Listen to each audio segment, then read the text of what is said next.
how does the right plan to appeal to young men, maybe in a way that you say the left can't? Yeah, I mean, look, this last election, bar none, the number one issue for all young people was the economy. The economy is the driver. It wasn't even close. There was no issue. In fact, all the issues that the left were pushing were some of the least preferred issues. And amongst young men, immigration was number two. And so President Trump is delivering on immigration. Which is super clear. And so he's got to keep touting that and talking about that. But there's no question this next year, the economy is going to deliver everything with 2026. Harry, I'll get to you in 1 second. Tyler, I just have to follow up on this. So there is this recent Yale Youth poll that found the president's gains with young voters from last year have largely disappeared. I mean, Trump won 42% of the votes under 30 last year. If you look at other polls, youth unemployment, so ages 16 to 24, was 10.8% in July. So it's rising year over year. Is there an issue here with the president appealing to young voters and losing their support? Yeah, I mean, look, this is the issue, right? Which is that people need to see what the president's going to do. Without question, had Kamala become president, we would be sitting in some kind of desolate World War III type situation or a Great Depression. And so the president saved us from that, but he's got to be able to prove that he's delivering for young people in a big way. And I think they're focused on that every single day. And so that's going to be the name of the game for this next spring. Now, Harry, look, the left has struggled. I would say in a way, maybe they weren't focused on young men, but they seem to have changed. There seems to be a shift. What is working, and what is the strategy to double down and get that support of young men leading into the midterms?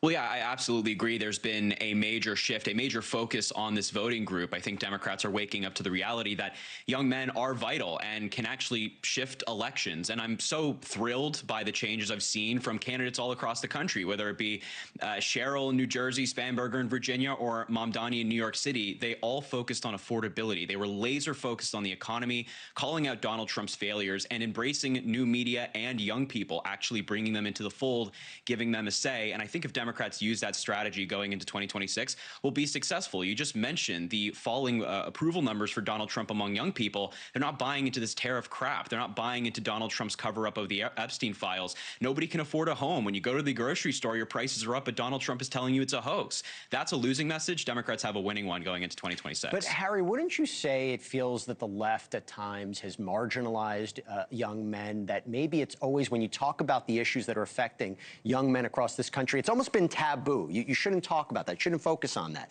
Is that something that Democrats have focused on, the left has focused on, and maybe the reversing course there? I mean, it seems to be an issue.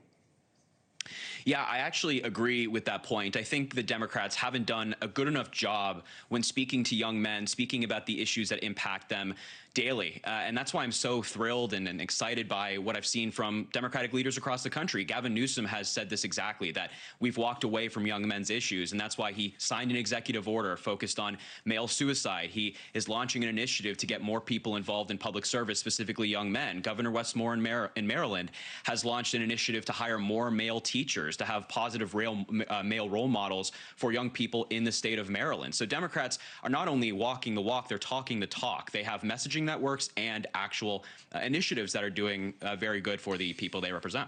Now, Tyler, stand by. I just wanted to follow up on something with this, Harry. You know, Erica Kirk, she just endorsed J.D. Vance. Who is going to be the Democratic answer at this point in time? Gavin Newsom, is he popular amongst young men?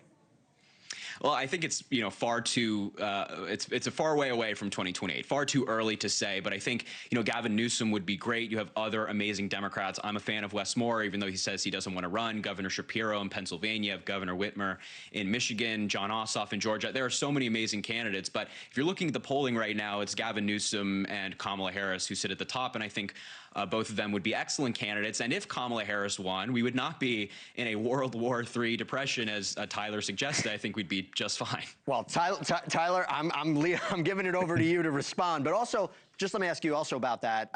Do you think it was too early for Erica Kirk to endorse J.D. Vance and his name to be part of the conversation?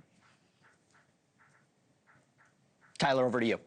Do I think no? I mean, I'm just cracking up because Harry's touting that Kamala Harris is going to be the nominee in 2028, or Pete Buttigieg or AOC, I think, is in the top 4 in polling. Like, oh no, this is really scary stuff. Like trying to win back young men. Like Mom Donnie is putting on stage, I think, in his inauguration, Bernie Sanders and AOC.